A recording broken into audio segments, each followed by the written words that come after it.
আজকের সবার সম্মানিত সভাপতি,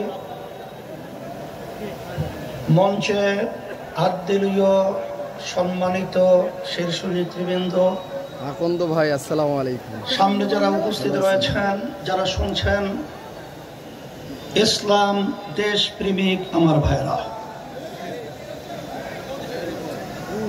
রাজনীতি করার মূল লক্ষ্য উদ্দেশ্য হলো ইসলাম দেশ মানবতার কল্যাণের জন্য।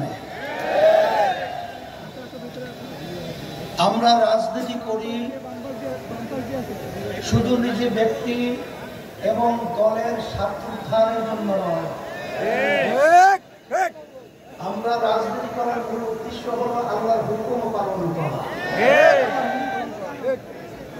53 বছর স্বাধীনতার পরে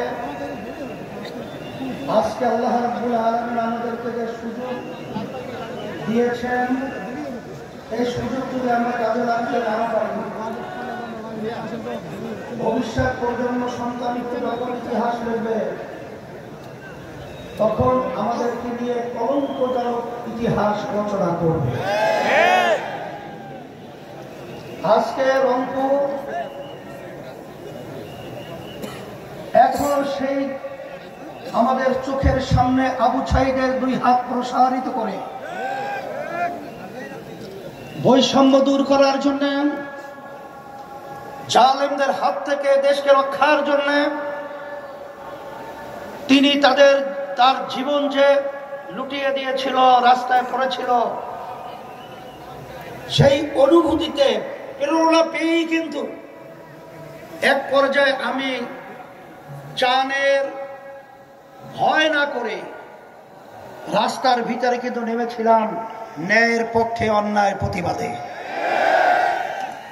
আলহামদুলিল্লাহ, আল্লাহ রাব্বুল আলামিন আমাদেরকে বিজয় দান করেছেন। আজকে দুঃখ হয়, এতগুলো মায়ের কোন সন্তান হারা হলো, এত মানুষ পঙ্গু হলো, চক্ষু হারালো।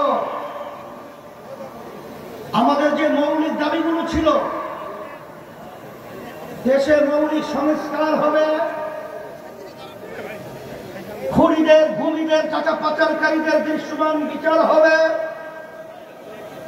এরপরে লেভেল প্লেইং ফিল্ড, জাতীয় নির্বাচনের পরিবেশ তৈরি হবে। কিন্তু আমরা দেখলাম এক শ্রেণীর ক্ষমতালোভীরা সংস্কার এবং দৃশ্যমান বিচারকে গুরুত্ব না দিয়ে ক্ষমতা যাওয়ার জন্য শুধু পাগল নয়, ডবল পাগল হয়ে গেছে।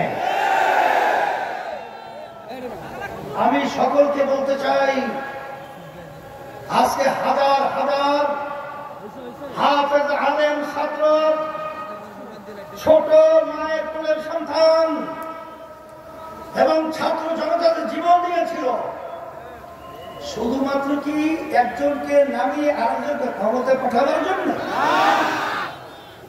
এই দেশকে ফ্যাসিবাদ মুক্ত করার জন্য, খুনিদের হাত থেকে দেশকে রক্ষার জন্য, এবং আমাদের দেশে বসে যারা বিদেশিদের দাবিদার আমাদেরকে পুরোপুরি জিঞ্জির করিয়েছে, তাদেরকে উদ্ধার করে স্বাধীনভাবে আমাদের দেশকে মাথা উঁচু করে দাঁড়াবার জন্য এরা জীবন দিয়েছিল।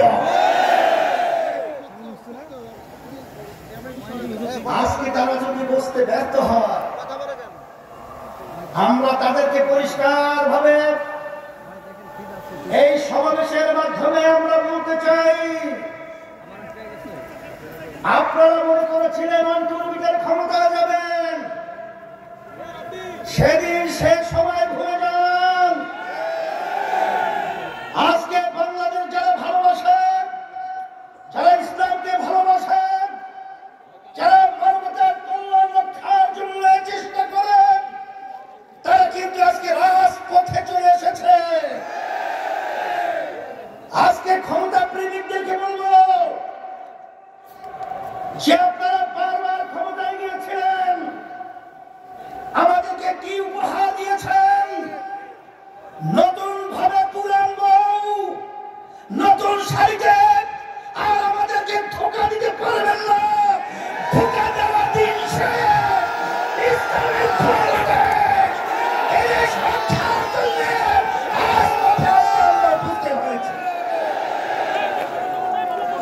সেজন্য আমি বলবো রংপুর আমি প্রতি বছরই আসি।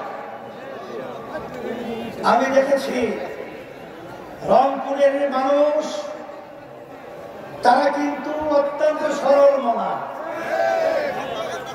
রংপুরের মানুষ ন্যায়ের পক্ষে অন্যায়ের বিরুদ্ধে। আজকে রংপুর থেকে আওয়াজ তুলতে হবে। আবু সাইদ জীবন হাত প্রসারিত করে আমাদের দেশকে আবার স্বাধীনতার দিকে তিনি পরিবেশ তৈরি করেছিলেন। এই রংপুর থেকেই এই চাঁদাবাজদের এবং ক্ষমতালোভীদেরকে